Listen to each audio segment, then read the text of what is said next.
আদালত কর্তৃক রাজনৈতিক দলের রেজিস্ট্রেশন বাতিলের নজির এই ভারতীয় উপমহাদেশে আর দ্বিতীয়টি নেই। যে প্রক্রিয়ায় আমাদের হাইকোর্ট বিভাগ এই নিবন্ধন ক্যান্সেল করেছে, বাতিল করেছে, এই প্রক্রিয়াটি মূলত ইলেকশন কমিশনের সামনে বিচারাধীন ছিল।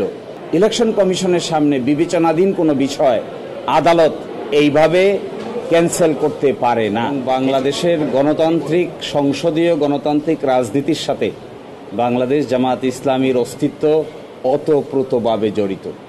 এটি একটি ইনসেপারেবল টুইন।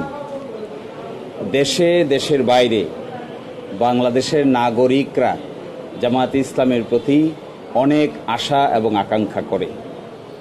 ডেমোক্রেটিক প্রসেসে বাংলাদেশ জামায়াতে ইসলামীর রাজনৈতিক যে নিবন্ধন ছিল ইলেকশন কমিশনে, সেটি গণতান্ত্রিক উপায়ে ক্যান্সেল করা হয় নাই। তড়িঘড়ি করে ইলেকশন কমিশনের সামনে দরখাস্ত পেন্ডিং থাকা অবস্থায় আদালত মেজরিটির ভিত্তিতে এই রেজিস্ট্রেশনটাকে ক্যান্সেল করেছে। এর বিরুদ্ধে আমরা আপিল করেছিলাম। আপিল মামলার শুনানি হয়েছে, আগামীকালকে আবার শুনানি হবে।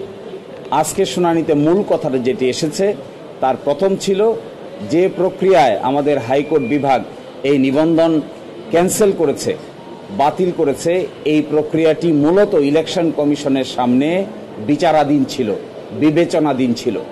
ইলেকশন কমিশনের সামনে বিবেচনাধীন কোনো বিষয় আদালত এইভাবে ক্যান্সেল করতে পারে না। এটিকে ইংরেজিতে বলে প্রিম্যাচিওর। আর সেকেন্ড কথা হলো, যারাই রিট পিটিশন দায়ের করেছিলেন তাদের কোনো লোকাস স্ট্যান্ডাই নাই। তারা নিজেরাই পক্ষ দোষে দুষ্ট, তারা নিজেরাই ইল মোটিভ নিয়ে রাজনৈতিকভাবে হেয় প্রতিপন্ন করার জন্যই এই মামলা দায়ের করেছিলেন। আর সর্বশেষ আমরা বলেছি যে গণতন্ত্রে এইভাবে জামাত ইসলামীর মতো একটি গণতান্ত্রিক রাজনৈতিক দলের নিবন্ধন বাতিল করে দিয়ে মূলত বাংলাদেশের রাজনীতিতে একটি অনিশ্চয়তা তৈরি করা হয়েছিল, যা নাকি ডেমোক্রেটিক প্রসেসকে ক্ষতিগ্রস্ত করেছে।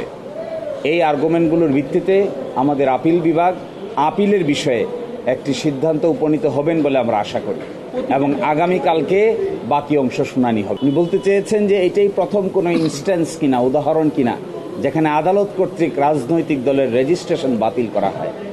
আমরা বলেছি, আদালত কর্তৃক রাজনৈতিক দলের রেজিস্ট্রেশন বাতিলের নজির এই ভারতীয় উপমহাদেশে আর দ্বিতীয়টি নেই। এইটিই প্রথম এবং জামাত ইসলামীর রেজিস্ট্রেশনকে বাতিল করা হয়েছে। ইলেকশন কমিশন বাতিল করেনি, ইলেকশন কমিশন রেজিস্ট্রেশন দিয়েছে, কিন্তু হাইকোর্ট ডিভিশন মেজরিটির ভিত্তিতে এটি বাতিল করেছে।